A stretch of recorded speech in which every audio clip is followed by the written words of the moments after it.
world headquarters of common sense. Talk Radio.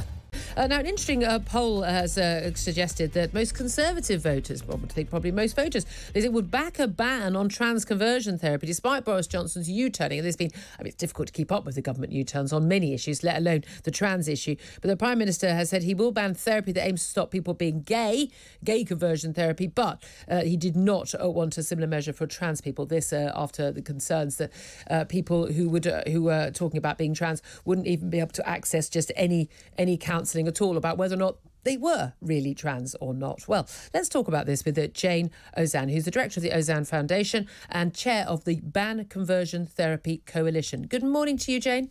Good morning, Julia. Thank you very much indeed. I was quite interested to see this polling for the Times newspaper suggesting that most Conservative voters would, 62% would back the ban on, 65% would back a ban on this. Now, I think that's because they don't really understand what they mean. I think when people talk about gay conversion therapy or trans conversion therapy, people have got this idea about this sort of shock treatment, bullying, aggressive, people being told that what they are is wrong and immoral or unchristian or Muslim or something like that, and that therefore their views on this are rather skewed, and that actually people realise that a ban on trans conversion therapy could actually stop a 12-year-old kid going to their parents, their teacher, their counsellor, a doctor and saying, I think I might be trans, and that person, that adult, trying to help them discuss whether or not that was actually the case, that they could be convicted of a criminal offence.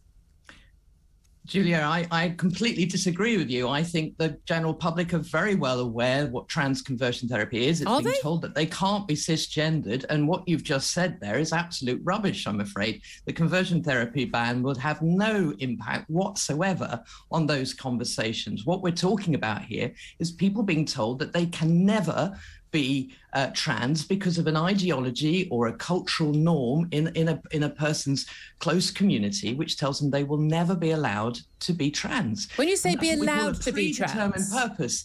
And anything to do with medical health care is completely different. Of course, people need to be challenged. Of course, there's a long process that trans children, trans adults have to go through, too long for many, because they end up taking their lives. And that's why the general public, I think, have shown very clearly. Okay, a couple of things there, Jane.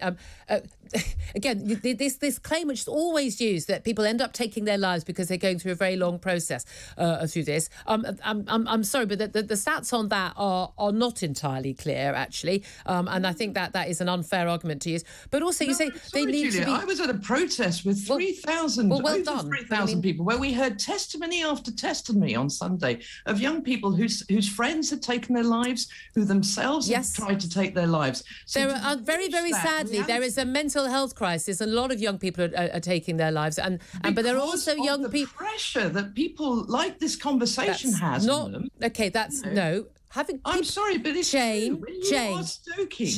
No, here we go. Transphobia, yeah. Jane, people having conversations doesn't cause people to commit suicide. Okay, I'm sorry. Having a civilized the mental health. Jane, there's no point having this debate if you. If you're saying to answer your question. No, but you're actually. I'm trying to ask a question, but you are not letting me finish a question. Okay, so you made various points. I'm challenging some of those points. We know that there is a mental health crisis. There is quite a lot of evidence being challenged on terms of this claim that because young people are waiting a long time, going through a very long process, they are committing suicide. There's also a concern about young people committing suicide or attempting suicide after going through the conversion process. A lot of people who are involved in this, of the Tavistock Clinic and others, which is the biggest clinic in this country dealing with gender dysphoria for teenagers and children, that there have been mass resignations because people are so concerned that actually the process isn't long enough and people are not going through counselling. They're not being talked to, and that a lot of the young people who claim that they believe that they are trans are people who are autistic, people who may or may not, particularly girls, may actually be lesbian but feel uncomfortable about that, and that we need to have that process. And the concern is that a ban on conversion therapy would actually stop people feeling they could have that conversation and, yes, challenge the idea that you may not be trans. So, to various points you've made there, the ban on conversion therapy is to do with something completely different to what you are postulating there. It will not impact people having those conversations. What we need is safe, affirming places which are safe. That does not mean that you affirm. No, let me finish. You've had a long introduction there. Affirming spaces do not mean that you sit there and just affirm everything somebody says. It means it's a safe space where there is no fear of judgment. And frankly, what happens so much in society now, stoked by a lot of these culture wars, which are unhealthy and unhelpful, where the difference between conversion therapy, which is something with a predetermined purpose, is muddled and conflated with discussions around trans people and people who are gender critical, as you openly are. I think that is really unhealthy and unhelpful, because ultimately what we need to do is protect people from harm.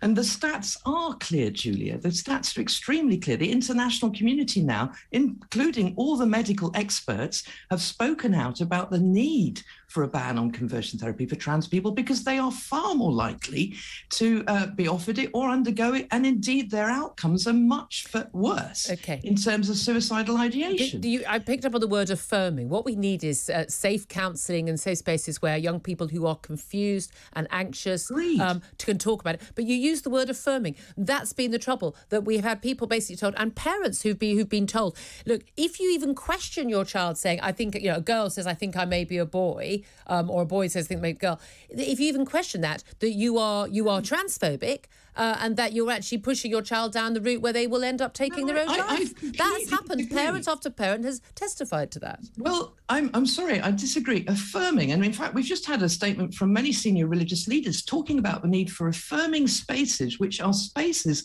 that give a safe space, a place where there is no judgment. Well, yes, and that's why you and I disagree on what the concept of affirming care. And the mental health professions, who have all put out statements this week backing a ban, have said exactly the same, that what we need is to have safe spaces, frankly, with professionals, because I don't think these are conversations that should be had with people who don't understand gender dysphoria. It is complex, and it would be much better for our mental health professionals and our healthcare professionals to be having those. But we need to know they can have those without being accused of being transphobic, but simply by saying, maybe you're not, maybe you're gay, maybe you're confused, maybe you have autism. We know there's a massive range of autism as well. But again, that phrase, gender critical, biological fact. It doesn't make you gender critical, it's just biological fact. I believe in biological facts. Really good to talk to you, though. Jane Ozanne, chair of Banned Conversion Therapy Coalition. Would love to carry that on, but we are up against the clock. Good talk. Hot talk. Bold talk. Talk radio. Listen on your smart speaker. Watch it live on your smart TV. The world headquarters of common sense. Talk Radio.